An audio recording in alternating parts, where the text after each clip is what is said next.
Hey guys, welcome to Strictly Cars. The 1980s were the era of neon Walkmans and the return of power to America. After struggling through the 1970s, the idea of American muscle vehicles began to make a comeback in the 1980s. These cars looked better and had more power, but that wasn't the end of it. They were also better made, felt more modern, and had more technology. So, let's take a look at the top 10 coolest 1970s and 1980s muscle cars. Before we get started, be sure to subscribe to our channel and ring the bell to get notified about our latest videos. Number 1. Ford Mustang SVO. The third-generation Ford Mustang debuted in 1979 as a sleeker, lighter, and more aerodynamic vehicle. To offer the Mustang a competitive edge, Ford's Special Vehicle Operations Group produced the Mustang SVO in 1984. It had a 2.3-liter turbocharged four-cylinder engine with 175 horsepower. The SVO was a popular light automobile back in the day. With four-wheel disc brakes, firmer suspension, and sharper steering, the tiny Mustang was fairly capable, but the finest came in 1985 when SVO increased the engine to 205 horsepower. Number 2. Dodge Omni GLH and LHS. Europe had fully embraced the hot hatch class by the 1980s. American automakers seemed uninterested in providing the Golf GTI with a market playground. All of that changed when Carroll Shelby linked up with Dodge and introduced his version of the compact Omni vehicle. Shelby took the 2.2-liter four-banger and added a turbocharger to produce a total output of 145 horsepower and a 0 to 60 time of less than 7 seconds, which was extremely outstanding and competitive for the day. Later, Shelby and Dodge manufactured an extremely uncommon enhanced version known as the GLHS. Number 3. Buick GNX. In 1982, Buick began experimenting with turbocharging its line of standard V6 engines. The results were satisfactory, and Buick engineers were given permission to proceed further. There was shortly a Buick Grand National with 175 horsepower, which was not outstanding, but later in 1987 came the ultimate version named GNX, or Grand National Experimental. It had the same 3.8-liter turbocharged V6 engine with 275 horsepower and a 0 to 60 time of 4.7 seconds. At the time, the Buick GNX was the world's fastest accelerating production vehicle. Number 4. Chevrolet Monte Carlo SS Aero Coupe. Despite only being in existence for 2 years, the Aero Coupe is one of the most fascinating 1980s muscle cars. It was essentially a standard Monte Carlo SS. However, it had been homologated for NASCAR races. The Aero Coupe debuted in 1986 and had a panoramic back window with a rear spoiler. The revised rear glass produced a nearly fastback profile, greatly improving aerodynamics on NASCAR speedways. The Aero Coupe, on the other hand, was mechanically identical to the normal SS, which meant it was powered by a 180 horsepower 305 V8 engine. The production for the 1986 model year was limited to 200 units, which was sufficient to homologate the vehicle. However, in order to satisfy the market, Chevrolet produced an additional 5,852 vehicles in 1987.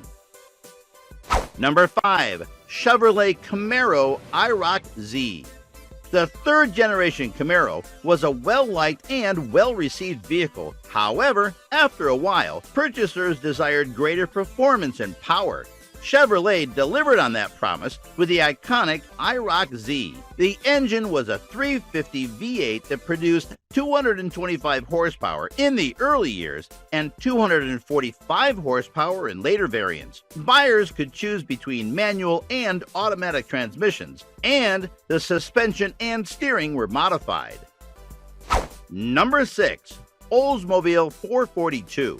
The model name stood for 4-speed automatic transmission, 4-barrel carburetor, and 2 exhausts. However, the 307 V8 engine delivered 170 to 180 horsepower, which was insufficient for extremely thrilling performance. And Oldsmobile focused on handling luxury and choices, making this 442 a comfortable and enjoyable car to own. This was the final rear-wheel drive 442 produced over a 3-year period.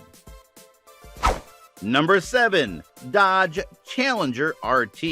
The Challenger was one of 2 Chrysler E-body automobiles introduced in the fall of 1969 for the 1970 model year. The extended wheelbase, greater dimensions, and more luxury interior of the Challenger were inspired by the 1967 Mercury Cougar, a bigger, more luxurious, and more costly pony car aimed at rich young American purchasers. The base model came fitted with a 3.7-liter straight-six engine. On higher-grade vehicles, the standard engine was a 5.2-liter V8 with a 2-barrel carburetor. Number 8. Ford Mustang GT 5.0. The increase in power during the 1980s offered the Mustang range's first true performance in nearly 20 years. Starting with 175 horsepower in 1983, the Fox body Mustang became more powerful with each model year. By the late 1980s, the venerable 5.0-liter V8 was producing 225 horsepower and 300 pound-feet of torque, translating to a respectable 0 to 60 time. The Mustang was once again an affordable sports car with stylish looks, a plethora of options, and enough power to spin the back wheels in any gear. This car represented a return to the fundamentals with a powerful V8 engine and thrilling performance. Number 9. Pontiac TRANS AM GTA. The Trans Am was the greatest variant of Pontiac's F-body in the 3rd generation. It was the top-of-the-line Firebird when it was released in 1987. The package was available until the 1992 model year and was made in small quantities. The GTA's hidden weapons were its engine and the WS6 handling package. The engine was a 350 V8 with 210 horsepower, which could be increased to 245 horsepower in subsequent variants. Number 10. Ford Torino. Ford revised its intermediate Fairlane range for 1968 and debuted a new premium sub-series vehicle, the Torino. The wheelbases of the 1968 Fairlane and Torino were the same as those of its 1967 predecessor, 2,946mm on 2- and 4-door models and 2,870mm on station wagon vehicles. The 2-door fastback sports roof body style was new for 1968. The revised fastback body shape improved the aerodynamics of the Fairlane and Torino.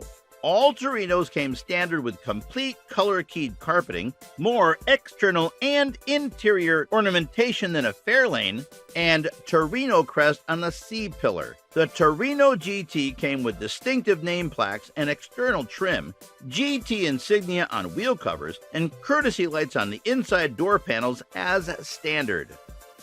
So guys, that was it for this video. What do you think about our video? Let us know in the comments below.